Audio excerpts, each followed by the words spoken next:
Olá, gente. Hoje eu estou com um prazer grande de ter o Rafael Siqueira comigo. Tudo certinho por aí, Rafael? Tudo jóia, Marcelo, e você? Tudo 100%, cara. E obrigado aí você tirar um pouco do teu sábado à tarde, aí para você já são um pouco mais de 1 hora da tarde em Belo Horizonte, né? Para mim são ainda 9 horas da manhã, então muito obrigado aí pelo teu tempo e a dedicação do teu tempo aqui para gente. Imagina, eu que agradeço a oportunidade de compartilhar aqui um pouquinho desse tempo. Bacana, cara. Conta pra gente qual é o teu cargo hoje, o que é que você faz hoje em dia? Legal. Hoje eu sou Head de Salesforce, da Stack de Salesforce, dentro da Framework Digital. E aí, esse papel, né, de Head de Salesforce, ele é parte de um conjunto maior, que seria o Centro de Excelência, o COI da empresa.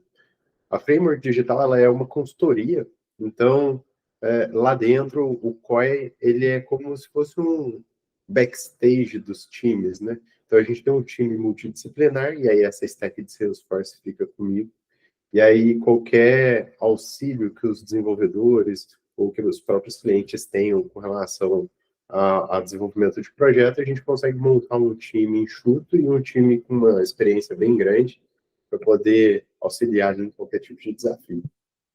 Bacana demais, cara.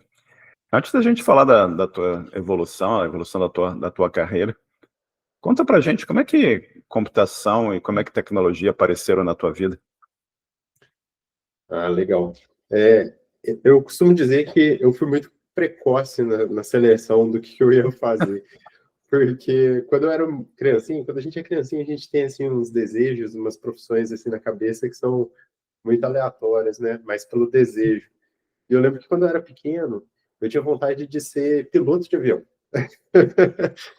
E e aí, à medida que a gente vai crescendo, né, vai conhecendo o mundo, conhecendo as responsabilidades, então ali mais ou menos para o final do meu ensino fundamental, eu tive um professor muito interessante, que esse professor de sociologia, ele resolveu fazer uma dinâmica com o pessoal e distribuiu várias carreiras assim impressas em papéis para cada um ler, escolher uma e tentar apresentar para todo mundo, né?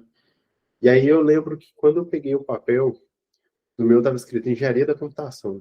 Aí eu li o que eu Caramba! fazia, eu falei assim, caramba, gostei disso aqui, hein? Parece que aquela história de ser piloto de avião era uma fantasia assim muito. Gostei disso aqui. E oitava série, né? Aí eu falei assim, cara, eu achei uma mina de ouro aqui, vou guardar esse papelzinho aqui, ninguém vai apresentar isso não, vai ser eu. E aí eu lembro, Rapaz, isso marcou minha cabeça, porque assim, a hora que a gente apresentou, eu apresentei com o maior orgulho, assim, achei a profissão, né? E aí eu lembro que na época eu apresentei e eu tive a sensação de que eu estava mais empolgado que as outras pessoas. Então eu falei, bom, isso é para mim, né? Então eu acabei de achar aqui o meu caminho. E aí dali para frente eu foquei em estudar e me dedicar para poder passar no vestibular e entrar numa faculdade de computação. E dali, um pouquinho mais à frente, né? Depois que eu vi engenharia, eu falei, pera, tem um leque aqui, né? A gente tem ciência da computação, engenharia da computação, e agora, né? O que eu vou fazer? Qual é a diferença entre elas, né? E por sorte e por destino, na minha cidade tinha uma universidade federal que tinha os dois cursos na ciência e engenharia. Então eu tive a oportunidade de conversar com pessoas, de conhecer pessoas da universidade e lá eu vi a diferença entre os cursos e me identifiquei muito mais com a engenharia do que com a ciência, porque ela tinha alguns elementos de hardware, de físico, de eletrônica, que eu também sempre fui apaixonado. Então aí eu defini que eu faria engenharia da computação, me dediquei no vestibular, entrei na universidade e fui explorar esse mundo dentro da universidade. sensacional. Cara, imagina, foi na oitava série que esse professor botou esse papelzinho na tua frente escrito Ciência da Foi, Computação. foi. Inacreditável, né, cara? Os eventos que acontecem na vida da gente, né, que você para às vezes para pensar, você fala assim, se aquilo não tivesse acontecido, como é que talvez teria sido a tua vida, né, cara? É incrível isso, absolutamente incrível, né? Cara, Uhum. a universidade foi em Itajubá que você foi estudar? Isso, lá a Universidade de Itajubá, antes ela era a Faculdade Federal de Itajubá, né? Então ela tinha Certo, dois focos ali muito grandes, que era engenharia elétrica e mecânica. E aí certo. ela fez uma transição para a universidade. E aí, para isso, ela precisava expandir a quantidade de cursos e a variedade dos cursos. Mas ela ficou ali rondando muito nessa questão da engenharia. Então, no caso específico de computação, ela adquiriu ali um corpo docente de ciência da computação e fez a engenharia da computação aproveitando o know-how de engenharia. E aí ela foi expandindo em outros. Então, sim, inclusive era no mesmo bairro que eu morava, então eu consegui ir para a universidade a pé morando em casa. Perfeito, cara, perfeito. Nem gasto de transporte você tinha, né? Só o gasto de sapato. Exatamente. Nossa, Sam, ainda estou aqui pasmo, pensando no professor colocando aquele papel na sua frente o horizonte que isso abriu na tua carreira, na tua vida. É incrível, absurdamente incrível isso. E falando um pouco mais sobre a faculdade, além das disciplinas que você teve exposição, o que mais que a faculdade trouxe para você? Trouxe networking, trouxe exposição a trabalho em grupo, trouxe exposição a trabalhar com pressão, com você tendo prazos? Conta um pouquinho sobre a faculdade para a gente e o impacto que a faculdade teve na tua carreira, além do conhecimento técnico que foi apresentado lá. Boa.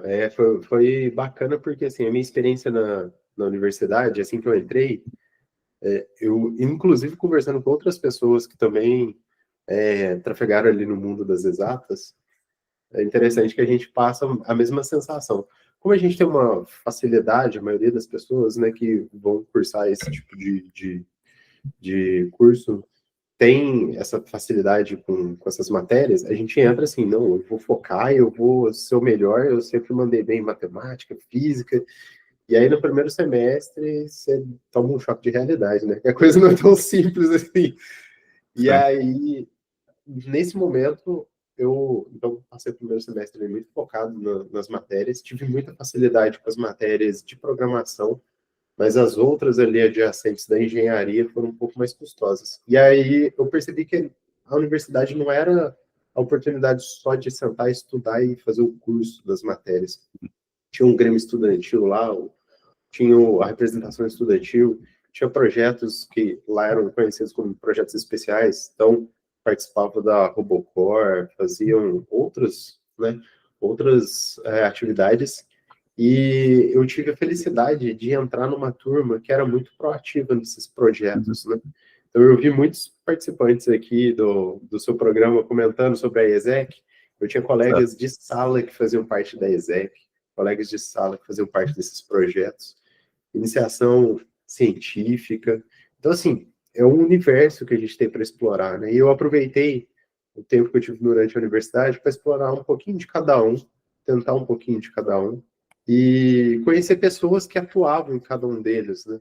Uhum. Então, para mim, a universidade, assim, ela foi um guia sobre a parte da matéria em si, da grade curricular, mas foi uma experiência assim de convivência muito boa e muito grande com outras pessoas, outros perfis e que foram abrindo esse leque para mim. Perfeito, cara. Como é que foi a evolução pela faculdade até você chegar no teu primeiro emprego?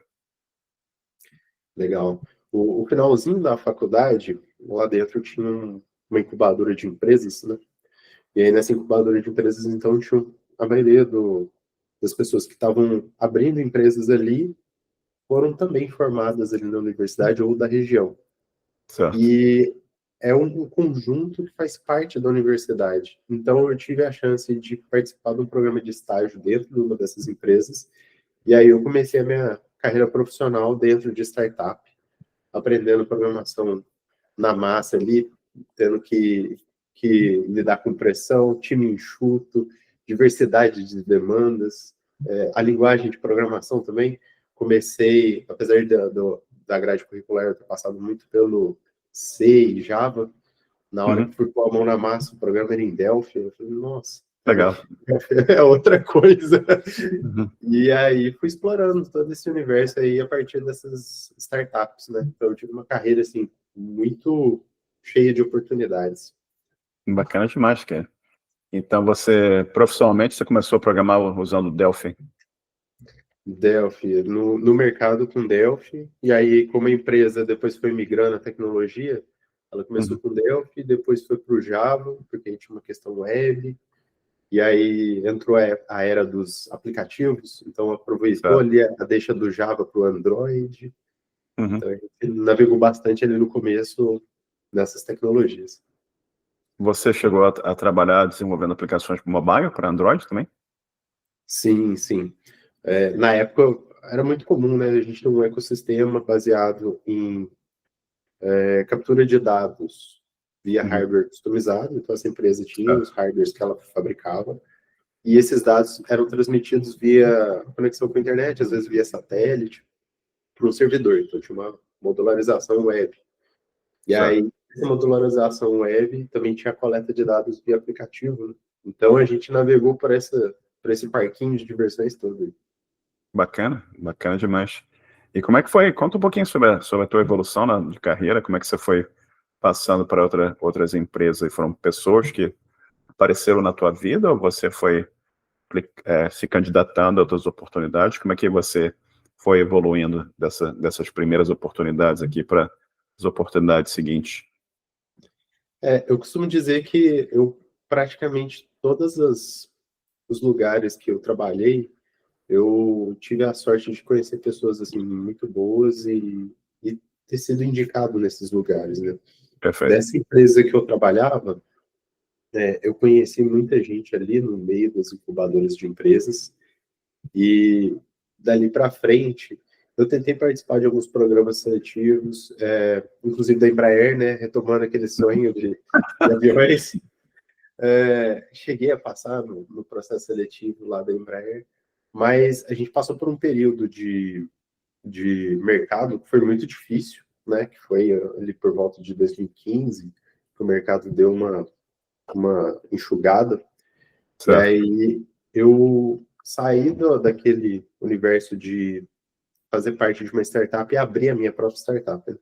Então eu Fantástico. passei o tempo tentando empreender, viu tanto que é difícil, a gente acha às vezes que o conhecimento técnico é o suficiente para a gente pôr um produto na rua, né? Uhum. E subestima o desafio que é gerenciar uma empresa. Total. E aí, assim, a empresa até funcionou bem por um tempo, mas aí, dali eu tive um contato com muita gente. E aí, nesse contato com muita gente, foram aparecendo oportunidades de fazer composição de times, trabalhar em fábricas de software. Então, assim, muito por esse relacionamento, foram me abrindo portas, no qual eu fui navegando nessas oportunidades. É fundamental. Eu estava conversando com outra pessoa que eu entrevistei também, a gente falando sobre a necessidade de se envolver com comunidade, a necessidade de conhecer pessoas, né? Que às vezes é uma tendência das pessoas focarem muito, preciso aprender Python, preciso aprender Java, preciso aprender. Tá, mas como é que eu avanço na minha carreira? Como é que eu consigo meu primeiro emprego? E eu sempre falo para as pessoas, olha, vai se envolver com a comunidade, vai se envolver com open source, vai contribuir com o projeto open source, vai imitar, né? Tem que conhecer gente. É gente Sim, que você conhece que eventualmente abre uma oportunidade para você, né? Ou vê o que você está fazendo e fala assim, pô, esse negócio que você está fazendo aí, de uma certa forma, pode ser útil aqui na minha empresa, deixa eu chamar você para lá conversar com o meu chefe, entendeu? E isso vai abrindo essas oportunidades para você, né? E como é que sim. foi que Salesforce apareceu na tua vida? Nesse período de transição, né? Então, depois que eu Hum. saí dessa zona de conforto onde eu estava, por questões de mercado, e comecei a explorar mais todo esse universo de possibilidades, uma das Certo. possibilidades que se abriu para mim foi participar de um time de Salesforce. E na época, Uhum. a empresa era aqui, inclusive, de Belo Horizonte, e ela precisava formar um time, e foi lá atrás do time em Itajubá, por ser um polo tecnológico, e a gente fez uma composição de time para aprender e poder entregar um projeto em Salesforce. E aí eu entrei nessa assim, nem sei o que é Salesforce, mas vamos lá, vamos aprender, vamos tentar, vamos ver como é que funciona isso aí, né? Certo. Então a gente passou por um processo ali de capacitação e entendimento, né? Aí toda aquela bagagem que a gente vai construindo sobre lógica de programação, paradigmas de programação, conhecimento, boas práticas, a gente adequa aquele contexto Então, eu ajustei todo esse conhecimento e comecei a atuar junto com esse time. E aí, conhecendo o Salesforce, que é um projeto, assim, eu costumo dizer também que é um produto de prateleira, né? Você não chega É. lá para reinventar a roda, ele já tem uma casca e o que a gente faz normalmente é aplicar a coloração que o cliente precisa para o dia a dia dele. Então, ele te põe numa situação assim muito interessante, porque as boas práticas elas não são só questão de qualidade de entrega, elas são exigência de entrega. Senão você deteriora qualquer ambiente que você colocar a mão. Então, assim que eu tive a oportunidade de começar com o Salesforce, nesse time, colocando em prática esse conhecimento, e na época a gente estava entregando esse projeto para essa empresa em Belo Horizonte. E aí eu lembro que era um projeto que tinha muita parte legada, muita coisa que a gente Uhum. precisava entender de outros programadores. É um desafio assim, bem grande. E eu tive muita dificuldade em entender o que tinha sido construído até ali. E aí na minha cabeça era assim, meu Deus, eu não vou mexer com esse negócio de Salesforce, não é muito difícil. E olha só, né? Hoje eu sou o head de Salesforce. Mas eu dei um passo atrás, voltei para a fábrica de software, mexi ali com a tecnologia que eu tinha minha zona de conforto, e as pessoas que trabalharam comigo foram adiante e falaram para mim, olha, na verdade o que a gente estava fazendo ali tinha bastante erro, tinha bastante aprendizado, vem cá, volta para cá que vai dar certo, você vai ver, tem um universo muito bacana aqui dentro do Salesforce. E aí eu Uhum. dei uma segunda chance, fui para consultorias, e aí eu comecei a mergulhar nesse universo. Bacana demais, Kelly. E conta pra gente um pouco sobre o Salesforce. O Salesforce é um ERP? Ele é como você falou, um software de prateleira? Como é que você definiria o Salesforce? O que você pode contar pra gente sobre como é que você soluciona problemas? Que tipo de problemas você soluciona usando o Salesforce? Conta um pouquinho pra gente sobre isso. Legal. O Salesforce, quando eu falo ele é um produto de prateleira, é o apelido que a gente dá para o SaaS, né? Software as a Certo. Service. Uhum. Então, ele já é uma ferramenta que tem um nicho de mercado grande, mas um nicho de mercado específico, é uma responsabilidade. E assim como o ERP tem com relação à gestão, ele é um CRM, né? Então, a responsabilidade Uhum. dele seria gerenciar todo o relacionamento com o cliente. Certo. E aí, isso só de ser um CRM, ele é um leque gigante, né? Total. E ele é uma ferramenta que possibilita as empresas, então, ali na ponta, né, no contato com o cliente, fazer o processo de vendas, processos de prospecção, comunicação transacional ou pós-venda. Então, toda essa parte de interface com o cliente é gerenciado dentro de um CRM e o Salesforce é um dos maiores. Sensacional. E como é que, como você falou, o Salesforce é um software as a service, né? E como é Isso. que funciona se eu sou um cliente, eu quero usar o Salesforce e eu tenho um determinado problema, quando você falou um CRM, é um Customer Relationship Management, né? Tipo Isso. de sistema, um sistema para gerenciar clientes, né? Ele permite customizações, ele permite que você crie módulos para resolver determinados problemas que você tem na tua empresa.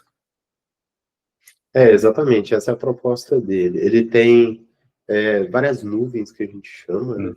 Então, as nuvens fazem a composição para poder atender a uma demanda. Então, por exemplo, né, eu gosto sempre de colocar isso em casos práticos para a gente Certo. desenhar.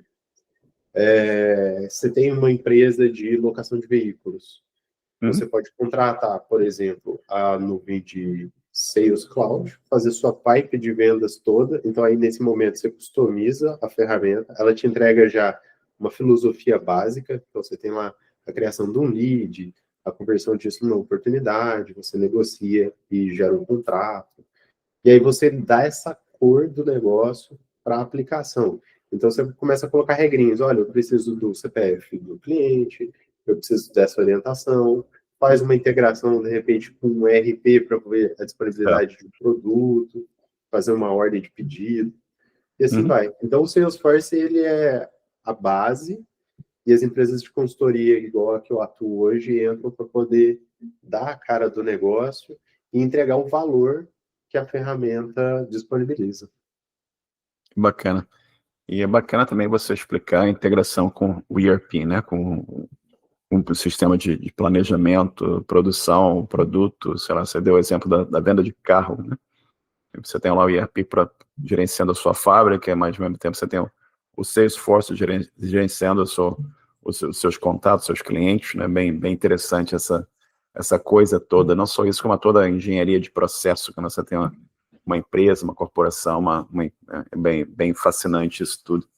E, cara, como é que você chegou na oportunidade que você está hoje, na Framework Digital? Como é que foi a tua trajetória até você chegar na Framework Digital?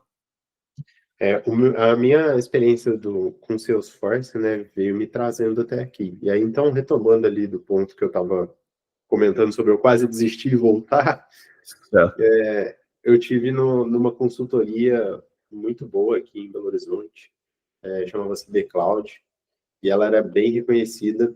E ela, depois de um tempo, eu fui seguindo dentro da minha carreira ali e cheguei, na verdade, assim, entrando mais um pouquinho no detalhe, quando eu voltei e fui para a CB Cloud, eu já era gerente de projeto em fábrica de software, eu já estava fazendo outras coisas. Então, eu dei passos para trás, né, voltei para ser um desenvolvedor pleno. Eu falei, eu quero seguir a trilha, fazer tudo correto, aprender cada passo, né? Mesmo que, eu acho que uma das coisas que a gente precisa sempre aprender e manter assim na prática é a humildade de reconhecer quando não sabe, né? Perfeito. Então, se a gente estiver aberto a conhecer, a gente está disposto a aprender e leva a gente para um outro nível. E é isso que eu fiz. Então, eu fui para a CB Cloud como um desenvolvedor pleno, e aí lá eu fui seguindo e aprendendo até chegar à vaga de arquiteto. Então, nesse ponto, eu já estava desenhando projetos, essas integrações todas com outros sistemas, que normalmente clientes que usam Salesforce têm vários sistemas, e aí essa CB Cloud foi comprada pela Deloitte. Então, desse momento em diante, eu passei a trabalhar numa das maiores consultorias, né, do mundo, e na vertente de Salesforce, junto com, principalmente no setor financeiro, tinha muitos projetos do setor financeiro ali que eu tomava conta. E aí eu fui ganhando essa profundidade, estudando, fazendo as certificações, porque o legal da Salesforce é isso. Ele tem uma plataforma de estudos, e aí, para quem quer começar em Salesforce, eu recomendo fortemente, né? Chama Trailhead. É uma plataforma que a própria Salesforce fornece, com vários módulos de estudo gratuito e eventos que distribuem vouchers, e esses vouchers Legal. você aplica para a certificação. Então, eu, dentro da consultoria, a gente ganha incentivos para poder ter essas certificações, e aí fui aprofundando meu conhecimento. A hora que eu cheguei num determinado nível, eu quis experimentar um pouco, sair desse universo de consultoria e entrar para um cliente próprio, né? Que ele tinha um time próprio. Então, eu atuei no Banco Inter, né? Junto com o time de CRM, cuidando do Salesforce, e tive lá como desenvolvedor master. Então, eu tinha todos os times ali junto comigo, orientando eles, ajudando a desenhar, também ajudando nas carreiras, né? Uma coisa que eu gosto muito de fazer. Faço, inclusive, doando esse um pouquinho de tempo que eu consigo para Sim. pessoas que me procuram no LinkedIn, mesmo que não trabalham na mesma empresa que eu. Porque eu acho que esse espírito de comunidade dentro do Salesforce é muito bacana. E aí eu saí do Banco Inter e vim para a Framework, voltar para o universo de consultoria, porque uma das coisas que eu gosto e gostei e casa muito com essa história que eu fui construindo, lá atrás, né, teve a questão de trabalhar em startup, a consultoria te dá uma velocidade, um ritmo diferente de trabalho, que é um pouco mais apertado, mas é que Certo. eu gosto bastante.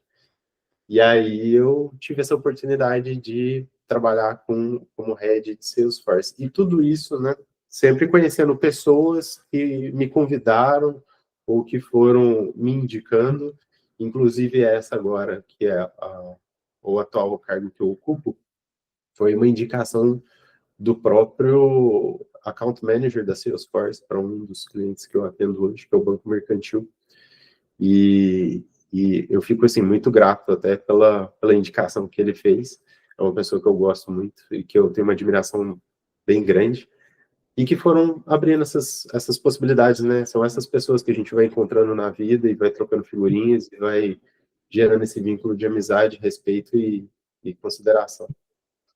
Total. E é o papel da comunidade, né? O papel da tua rede social, né? A rede de contatos que você tem, o teu network que você tem, que vai te ajudando aí à frente na tua carreira, né? Mas conta um pouco pra gente sobre, obviamente, nada que seja segredo, né?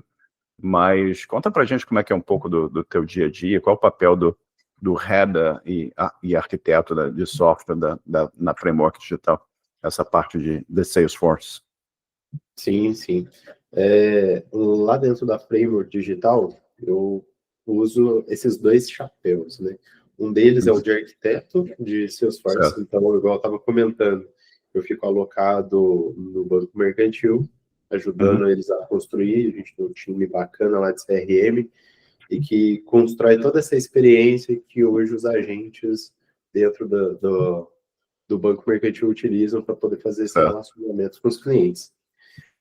E, paralelo a isso, como membro do Centro de Excelência, eu também fico à disposição de todo o time para poder dar um auxílio com relação a questões de Salesforce. Às vezes são problemas complexos que precisam ser resolvidos, às vezes alguns desafios que algum cliente possa ter. E de brinde, né? A gente trabalha com programas de parceria com a própria Salesforce. A Salesforce, ela tem um programa de parceria dela que é oficial, né? Então, quando você procura uma consultoria que trabalha com Salesforce, ela precisa ser uma parceira oficial da Salesforce. Bacana. E, cara, você mencionou uma coisa bem importante aqui, que é a parte a nossa conversa aqui certamente vai gerar interesse em algumas pessoas, né? Entender melhor o que é Salesforce, como é que potencialmente isso poderia gerar oportunidades para elas de trabalho, né? E você mencionou que a Salesforce oferece programas de treinamento grátis, né? E que essas pessoas poderiam seguir esse caminho aqui e eventualmente até obter certificação, e é um produto de demanda no mercado, e quem sabe isso também gere oportunidades para essas pessoas, da mesma forma que isso gerou oportunidades para você, né? E, cara, como é que você está vendo, você está lidando com banco mercantil, você está lidando com clientes complexos, né? E como é que você vê, se você olhar para trás, numa época que você não tinha ainda produtos como CRM, e esses produtos vieram a solucionar vários problemas que estão nessas empresas hoje em dia, como é que você vê a complexidade de você implantar, de pegar uma empresa que não necessariamente tem uma maturidade para implantar o produto, e qual é a metodologia, o que você pode falar sobre o processo de implementação de algo como Salesforce numa empresa que não tem nada, tá entendendo? Você chega, tá totalmente zerado, os caras, a gente precisa aqui gerenciar nossa base de cliente, criar um pipeline, como é que você leva isso à frente, entendeu?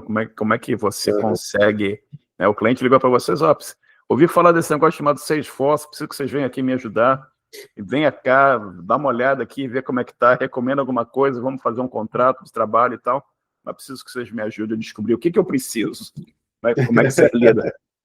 Isso é um problema clássico, né, o que eu descrevi aqui. Sim. Como é que vocês lidam com isso? Não, isso com certeza. Assim, falando só do universo Salesforce, né, porque a Framework hoje, ela tem um leque muito maior do que trabalhar, igual eu estava comentando, né, dentro do qual a gente é multidisciplinar, isso porque a gente tem um leque muito grande de atuação. Uma delas que a Framework tem são as sessions, né? Eles conseguem fazer reuniões exploratórias para poder enriquecer essa questão de requisito, né? Entender qual é o momento da empresa, entender o que ela precisa, se ela precisa realmente de Salesforce, mas assim, considerando que a gente chegou nesse ponto e hoje eu quero um Salesforce, eu não sei como que ele vai me ajudar, mas eu quero esse cara aí. A gente tem um processo de discovery, né? Então, uma das coisas que eu gosto bastante no desenvolvimento de Salesforce é de entender o cliente. Então, ir até lá, fazer entrevistas, fazer coleta de requisito, seguindo até o by the book é legal, porque aí você tem uma metodologia para poder coletar as informações, né? Desenhar o processo. Então, não adianta eu chegar lá com o Salesforce e falar assim, olha, o Salesforce manda você fazer assim. Não vai funcionar, sabe? Não tem adesão no processo, não tem essas coisas. Então, é mais fácil fazer o contrário, é entender qual é o processo e adequar a ferramenta, e aí entra a customização, né? Para a gente poder entregar o Salesforce daquele cliente específico. Então, por exemplo, falando aqui da minha atuação hoje no mercantil, entregar a experiência para o agente que está lá dentro do banco, né? Trabalhando no dia a dia com o cliente, fazendo a chamada de senha para poder atender a fila. Entrega essa experiência, entendendo o processo, sentando do lado dele, vendo como é que é o dia a dia, anotando o que ele precisa, como é que eu facilito o dia a dia dele com a ferramenta, e aí faz um desenho, constrói esse desenho, faz uma prova de fogo ali, né? A gente faz os testes unitários, testes de fumaça, faz toda a camada de teste, faz o processo de QA para garantir que tudo que a gente construiu ali segue boas normas, boas práticas, e no fim faz a experiência com alguns stakeholders para entender se a gente está aderente com o dia a dia dele, e faz o Go Live assistido, vira a chave para produção, e vamos lá acompanhar o agente no dia a dia dele, e é muito satisfatório no final você ver o tanto que você consegue auxiliar a empresa a orquestrar os dados, a entender o cliente, a compor essa informação. Então, a gente sai de um cenário onde talvez estivesse sendo gerenciado numa planilha do Excel e passa a entregar um sistema orquestrado que ele consegue tirar métricas lá dentro. Então, é muito legal. Bacana, bacana demais. E é bacana ver essa metodologia também, né? E esse life cycle, né? Esse ciclo de vida da coisa toda também. Conta um pouquinho para a gente sobre... A gente falou brevemente aqui sobre módulos, né? Vamos dizer, você compra o Salesforce, você já tem toda o cloud lá do Salesforce, o SaaS, já tem toda uma funcionalidade, mas vamos dizer, o cliente chega para você, olha, eu gostei desse troço todo aqui que vocês têm aqui, é bacana, mas eu preciso criar esse outro componente aqui, esse outro módulo aqui, me dá uma consultoria aqui, me ajuda a criar esse negócio. Como é que funciona esse dentro do Salesforce? O Salesforce tem uma linguagem de programação própria, ou você usa alguma coisa de mercado, ou Java, ou como é que funciona isso dentro do Salesforce? Você pode contar um pouquinho para a gente? Claro, com certeza. A Salesforce, ela tem um que a gente chama de Core, né, que são as nuvens principais, Sales e Service Cloud. E ela tem uma linguagem própria de programação. Apesar de ser uma linguagem própria, ela é muito próxima do que a gente conhece do .NET, né, que chama Apex. Então, a gente consegue construir códigos que vão rodar todos do lado do servidor, e justamente desenvolvido nessa linguagem Apex. E ele também tem a filosofia dele de componentização. Em todo aquele fluxo de desenvolvimento de componentes web, ele tem o Lightning Web Components, né? Então você consegue customizar um componente, criar do lado do servidor também o código Apex, e juntar esse quebra-cabeça todo numa experiência do usuário dentro da plataforma que já está ali. E a Salesforce, ela faz muita aquisição de mercado e depois incorpora produtos. Então, assim, saindo desse core, a gente tem outras ferramentas que usam também outras tecnologias. Então, por exemplo, a gente tem o Commerce Cloud, que é uma ferramenta adquirida e que ela é totalmente baseada em JavaScript. Então, a Salesforce também tem uma certificação para JavaScript, para você se aperfeiçoar, para você ter ali as boas práticas. E assim vai. Então, tem dados, tem IA, tem de tudo dentro da Salesforce. É um parque de diversões. Bacana, bacana demais. E você falou várias vezes aqui no nosso papo sobre cloud, né? Você tem cloud disso, cloud daquilo. Salesforce é um produto SaaS, né? Salesforce certamente são aplicações que estão no cloud. Explica para a gente um pouco essa parte da infraestrutura do cloud. Vocês têm a sua cloud própria? Vocês estão do GCP, AWS? Como é que funciona? Você pode comentar um pouquinho sobre essa parte da infraestrutura? Claro, com certeza. A Salesforce, ela tem, né, ela abstrai como um SaaS, ela abstrai toda essa camada para trás. Então, ela é um ambiente multi-tenants, né, e ela toma conta dessa parte toda de infraestrutura. Mas, inicialmente, ela tinha uma infraestrutura própria, né, e que custa caro.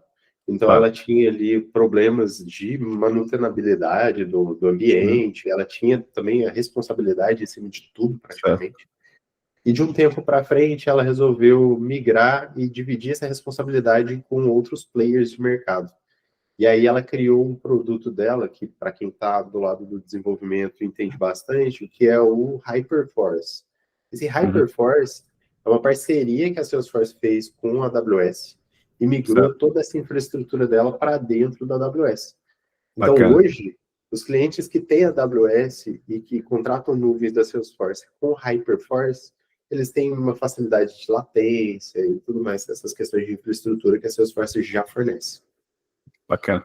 Então, você está lá usando o que a AWS faz de S3, de EC2, e toda EKS, a infraestrutura deles que eles têm, e em cima disso você tem o SaaS do Salesforce. Sensacional.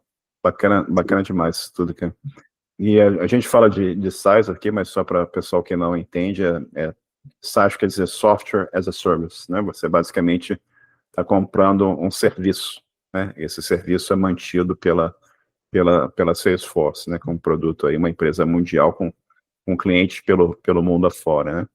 E a tua parte da consultoria, o teu território, você trabalha focado, você está no banco mercantil, mas o teu território é Brasil, a empresa, a framework está focada no Brasil? A Framework, ela tem, o principal foco dela no Brasil, ela tem de alguns clientes internacionais também, principalmente na Inglaterra, mas falando da stack de Salesforce nesse momento, estamos atuando no Brasil. Bacana demais. E, Rafael, uma coisa que todo mundo está falando hoje em dia, acho que a gente não pode deixar de falar, é inteligência artificial, né? Como é que tá? Eu imagino, né? Eu vou falar por cento besteira aqui, mas eu imagino que Salesforce certamente está investindo nesse segmento. O produto não pode deixar de ter componentes que estão auxiliando os clientes diversos no uso de AI dentro dos pipelines, das aplicações que você tem dentro do produto. Como é que está sendo o uso de AI para Salesforce? Como é que está sendo o uso de AI para framework digital? Como é que você está enxergando essa coisa toda de AI generativa e como é que você está vendo o impacto, né, na experiência de usuários e também de pessoas como você que desenvolvem e implementam Salesforce para clientes diversos? Legal. A AI, assim, ela é um dos principais focos da Framework Digital nesse momento. E eu digo isso porque, assim, hoje, se eu for falar do meu dia a dia, né, a gente tem um programa de talentos onde faz as entrevistas, pesquisa pessoal para poder incorporar os times. E hoje a gente tem um bot que trabalha junto conosco ali, que inclusive o nomezinho dele é Talent. Então, por exemplo, se a gente estivesse aqui num bate-papo de entrevista técnica, estaríamos eu, você e o botzinho, e esse botzinho estaria monitorando a nossa conversa para poder capturar os insights das perguntas que eu faço e que você responde.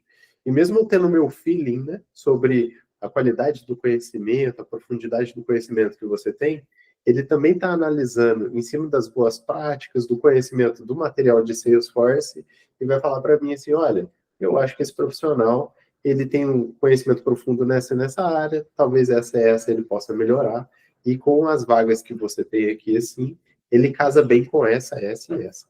Então, ele é o nosso copiloto ali no bate-papo. E a própria Framework, né, desenvolveu ele porque, igual eu estava falando, ela tem essa vertente muito forte de AI. Então, ela tem programas de AI Session, que ela, junto com o cliente, faz um mapeamento de processo, identifica pontos onde a AI pode atribuir ali qualquer ganho de performance, melhoria de desempenho, né, auxílio no dia a dia. O próprio desenvolvimento de agentes, de bot, tem uma ferramenta própria. Mas se eu trouxer isso, você vê como é que o AI hoje está entremeado em tudo, né? Se trouxer isso para o dia a dia de Salesforce, a Salesforce também investe muito pesado em cima de inteligência artificial.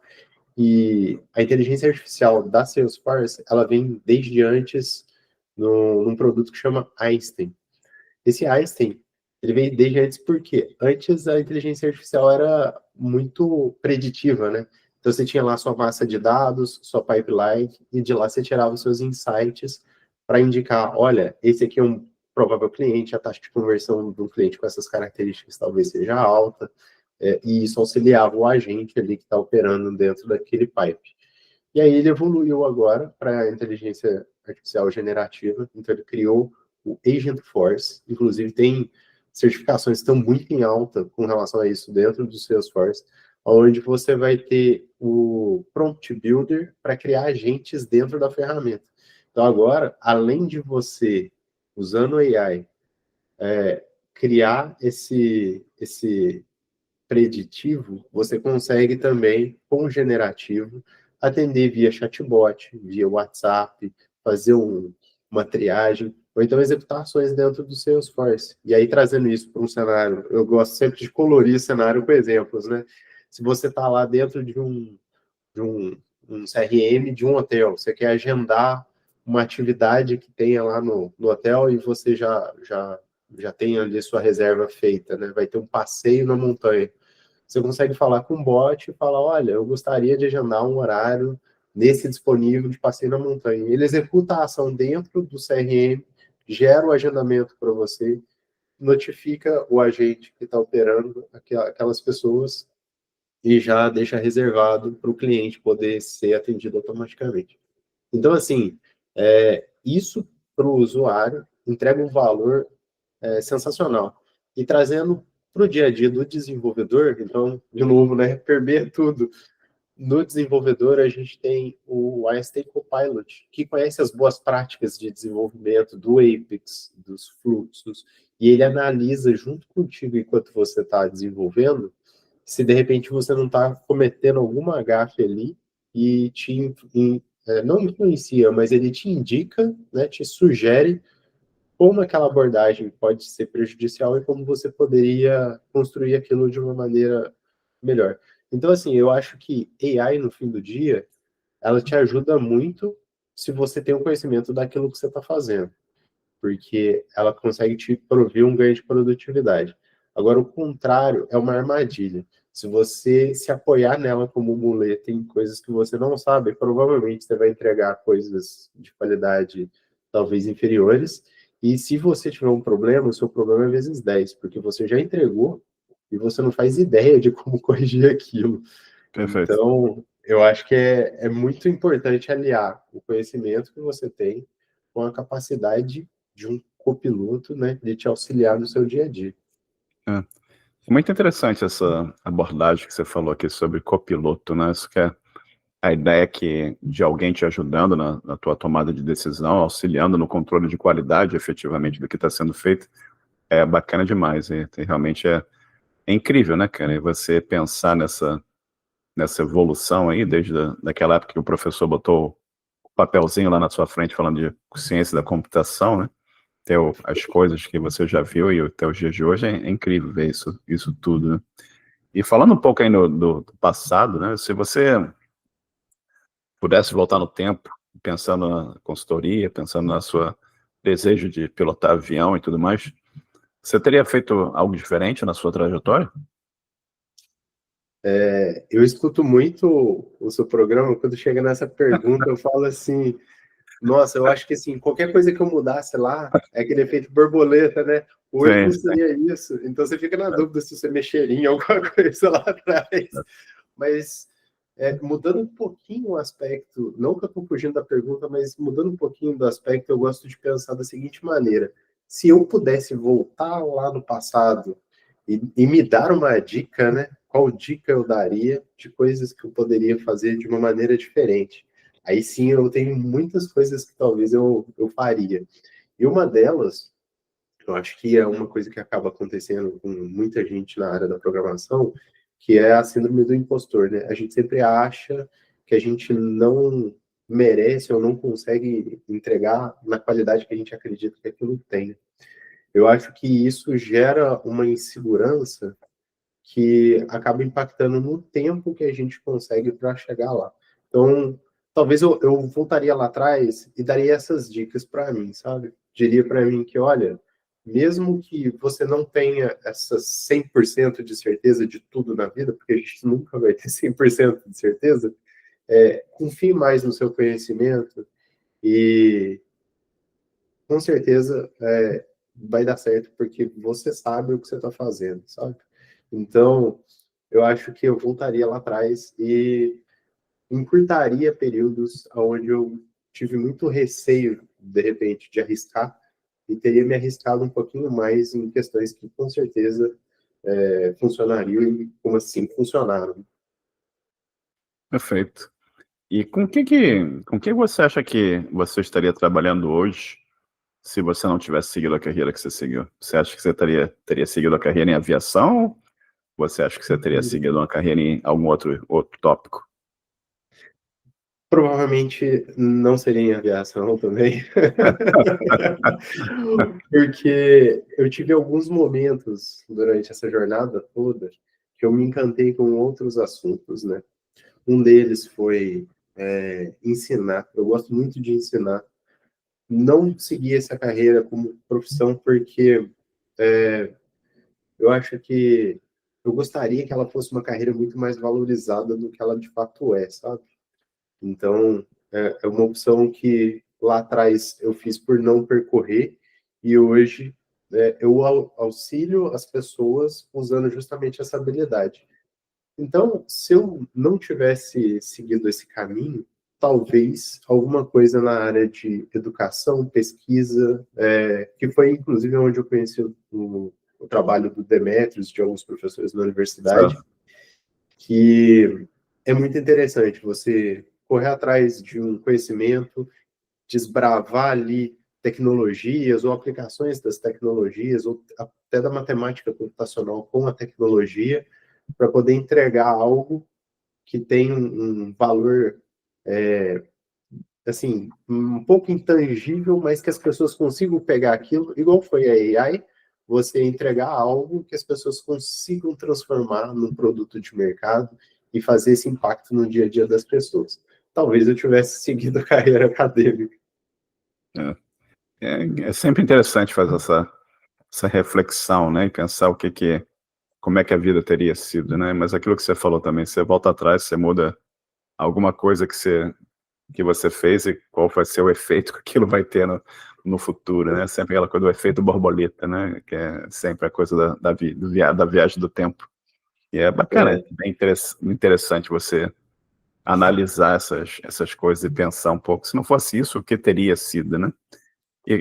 Cara, como eu mencionei para você, a gente tem um grupo lá nos programadores, no Telegram, com mais de 4.000 pessoas, cada um com as suas dificuldades e dúvidas e tem pessoas tentando fazer transição de carreira, né? Acho que a faixa etária varia de 15 anos a mais gente com mais de 50 anos. Como eu disse, tem gente tentando mudar de carreira, tem gente tentando aprender e pensar se tecnologia, programação é para elas ou não é, o que elas fazem, AI vai acabar com o trabalho de todo mundo. Várias perguntas, várias dúvidas, poucas certezas. Alguns querendo ter certeza absoluta que, vou fazer esse curso aqui, eu quero ter certeza que eu consigo um emprego em 6 meses, vou ganhar uma grana ferrada. O que você falaria para essas pessoas em termos de conselho? O que você aconselharia que essas pessoas tentassem, fizessem para tentar progredir na área de tecnologia, na carreira delas? legal. É, eu também escuto muito essas perguntas, tá? Uhum. Principalmente com o Salesforce, existe um receio de repente, entrar num universo que é totalmente proprietário, né? E se a Salesforce Sim. fechar as portas, o que você vai fazer? Mas, assim, esse risco, para mim, ele é quase inexistente, porque é uma ferramenta robusta e é o que me trouxe aqui. Então, quando as pessoas me fazem essa pergunta, ou numa transição de carreira, ou elas têm interesse em começar no Salesforce, ou começar com linguagem de programação, para a área de TI como um todo, eu acho que as coisas que a gente sempre ouve aqui no programa são interessantes, né? Você está ativamente ali na comunidade, está próximo, Uhum. de repente desenvolver projetos próprios. O mais legal ainda não é só desenvolver, apresentar esses projetos nos fóruns Total. onde você consiga. Eu acho que é um nível de exposição bacana, né? E que te traz também feedbacks interessantes para a sua própria evolução. Mas o Salesforce, eu costumo dizer que tem uma pessoa que trabalhou comigo, hoje é arquiteto Salesforce em um banco grande no Brasil, e que essa pessoa era motorista de ônibus, né? Uau. Então, você vê como é que a Salesforce é uma tecnologia que consegue impactar a vida das pessoas, né? E aí, as empresas, as grandes consultorias, até a própria Framework agora tem um programa que chama Programa de Padawans, que é muito na pegada dos Jedi e Star Wars, né? São pessoas que querem aprender, que querem começar, entram nesse programa, recebem um mentor, então por isso eles são os Padawans. Hoje eu estou inscrito como um dos Jedi para poder ajudar esse pessoal. Legal. E aí as pessoas podem aprimorar. Então, bootcamps, esses encontros de tecnologia, projetos próprios, e também fico à disposição, né? Quem quiser conhecer ou iniciar no universo do Salesforce, eu também fico muito feliz de poder ajudar essas pessoas a progredir na carreira profissional e se encontrar nesse universo. Eu acho bem bacana essa troca de figurinhas. Bacana demais, cara, e ótimas recomendações para as pessoas aqui. E, Rafael, o que você gosta de fazer quando você não está à frente do computador? Assim, eu sou fã número 1 de Fórmula 1, né? É derivado da aviação. Eu sou fã de carteirinha, assim, de Fórmula 1. Consumo muito produto de Fórmula 1 e eu tenho um filho de 11 anos que também é fãzaço. Então, tudo a gente consome de informação, discussão, debate sobre o assunto, eu gosto bastante. E como hobby, música. Eu tenho uma guitarra que fica aqui mais pegando poeira do que sendo tocada, mas eu gosto bastante. E quando eu tenho um tempinho, eu estou motivado ali, eu tiro uma musiquinha ou outra, mais para mim mesmo. Já tive banda, né, na adolescência, mas hoje fica só para mim, né? Passo vergonha sozinho. A banda tinha nome, não? Sim, ela chamava Go Out, a gente tocava rock de Go todos Out. os gêneros. Legal, legal. Bacana, cara. E Fórmula 1, você chegou a ver o Ayrton Senna correndo, não? Vi, inclusive foi o que mudou muito a minha percepção sobre a Fórmula 1, né? Quando eu era pequeno, eu assistia com meu pai e hoje eu assisto com meu filho. Então, é legal ver essa tradição, né? E ano passado foi a primeira vez, depois de muito tempo, eu tinha um sonho de assistir uma corrida ali em Interlagos, e Legal. aí a minha esposa me apoiou e me incentivou muito, falou assim, olha, a pergunta é simples, por que não, né? E Exato. às vezes é simples assim, né? Por que não? Então, eu tive essa experiência com minha esposa, com meu filho, e foi maravilhoso realizar um desses sonhos. Bacana, bacana demais, cara. Eu nunca mais vi Fórmula 1 depois que o Senna morreu. O dia que ele morreu foi a última corrida que eu assisti. Eu nunca mais assisti. Eu gostava também de assistir sempre, mas nunca mais assisti.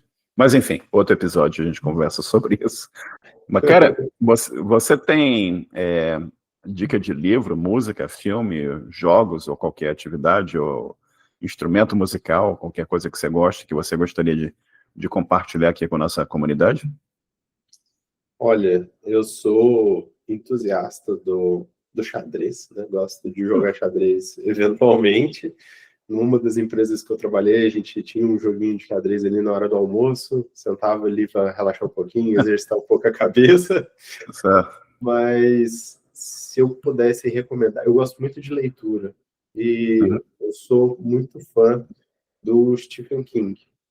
Legal. Gosto muito da literatura dele, não pelos finais, né? Os finais dos livros dele tem uma tendência a não ser muito boa, mas a construção do personagem, a construção da história é muito legal. E é uma coisa que eu tenho interesse pessoal porque eu gosto de construir storytellings, né? Então, a profundidade com que as histórias são construídas me fascina. E aí ele é um dos autores, assim, que eu acho muito bacana. Ele é muito bom. Já assistiu o filme The Mist? Eu não sei o título em português. Aquele final é horroroso. Como quase todos, né? Mas enfim, ótima recomendação, cara. E, Rafael, a gente está conversando aqui há quase uma hora. Tem alguma pergunta que eu não fiz que você gostaria que eu tivesse feito? Olha, eu acredito. Bom, tem uma que é interessante, né? Que eu tive um tempo atrás na empresa Localiza, fazendo uma apresentação de Certo. um painel sobre Veículos, né? Salesforce. Isso. Sobre Salesforce, e a ideia era falar sobre carreiras e comunidade, né? Então, como comunidade e Salesforce estão entrelaçadas, é um Certo. assunto interessante. A Salesforce, ela tem um programa de incentivo a comunidades de estudo, e ela literalmente põe dinheiro, manda brindes, manda material, e as pessoas montam esses grupos oficiais nas cidades, e ela Legal, cara. até impõe 4 encontros presenciais no ano, para que as pessoas, de fato, possam Claro. se reunir. Então, pelo Brasil todo, a gente tem vários grupos, aqui em Belo Horizonte a gente tem um, e é muito nessa linha do que você falou sobre conectar com pessoas, né? Recentemente a gente teve um debate sobre segurança, vazamento de dados, credenciais e tudo mais, e são pessoas, assim, de várias empresas diferentes, ou às vezes entusiastas do universo de Certo. Salesforce, né? Então, falando sobre comunidades, eu gostaria até de recomendar a participação. Tem muitas comunidades que são online, em São Paulo, Rio, ou se não está no Brasil também, vários lugares do mundo tem. E se quiser vir para Belo Horizonte e se encontrar com a gente aqui, portas abertas. Bacana. E como é que funciona se você está numa cidade, vamos dizer, médio porte, não existe uma comunidade próxima lá? A Salesforce apoia a criação da sua comunidade? Se alguém se interessar, ela pode se reunir um grupo e se candidatar a começar uma comunidade, ter esses eventos mensais? Isso é apoiado pela Salesforce de alguma forma?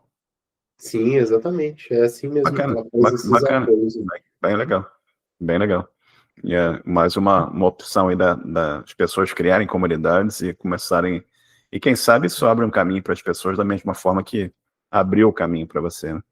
Mas ainda tô aqui pensando no seu professor lá na 8ª série que botou o papel lá Cara, isso é inacreditável. Eu sinceramente, eu vou pensar isso aí por um bom tempo. Eu sempre gosto dos eventos que acontecem nas vidas das pessoas, né? E que transformação que aquilo, que impacto que aquilo tem na vida das pessoas. É absolutamente incrível ver isso. E Rafael, para alguém quiser acompanhar o seu trabalho, entender mais de Salesforce, entender... sei lá, você quer mencionar alguma coisa sobre rede social, o site da Salesforce, algum blog teu, alguma coisa que você queira compartilhar aqui com a nossa comunidade? Com certeza. Curiosamente, recentemente eu apaguei a minha conta no Instagram.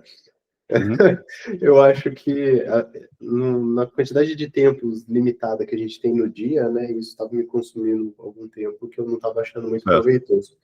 Então, hoje, se as pessoas quiserem, eu até convido acompanhar no LinkedIn, é a rede que eu utilizo praticamente só ela, e lá eu aproveito também para publicar alguns artigos, alguns desafios técnicos que eu encarei dentro do Salesforce, ou às vezes não são desafios técnicos, às vezes são desafios de negócio, né?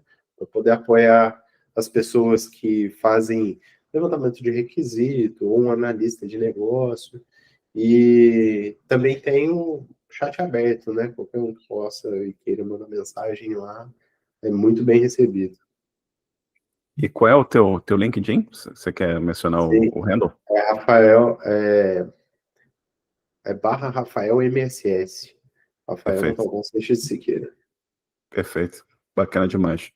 Ô, Rafael, para você aqui já são 2h da tarde, e como eu disse, em vez de você estar com a família, em vez de você estar aproveitando aí Belo Horizonte, você está aqui comigo, conversando e brindando a gente aqui com todo o teu conhecimento, essa história super bacana aqui da tua carreira, explicando para mim um pouco sobre Salesforce.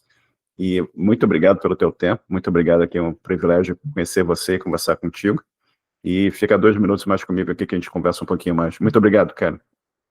Imagina, eu que agradeço de ter essa oportunidade e me sentir agora na prateleira de pessoas assim, de alto gabarito que tiveram por aqui. Bacana, cara. Que bacana. Que bom que você tirou um tempinho para a gente conversar aqui, cara. E depois você ouve o seu próprio episódio. Com certeza. Falou, cara. 2 minutos, deixa eu parar de gravar aqui. Tá certo. Deixa eu clicar no botão certo aqui.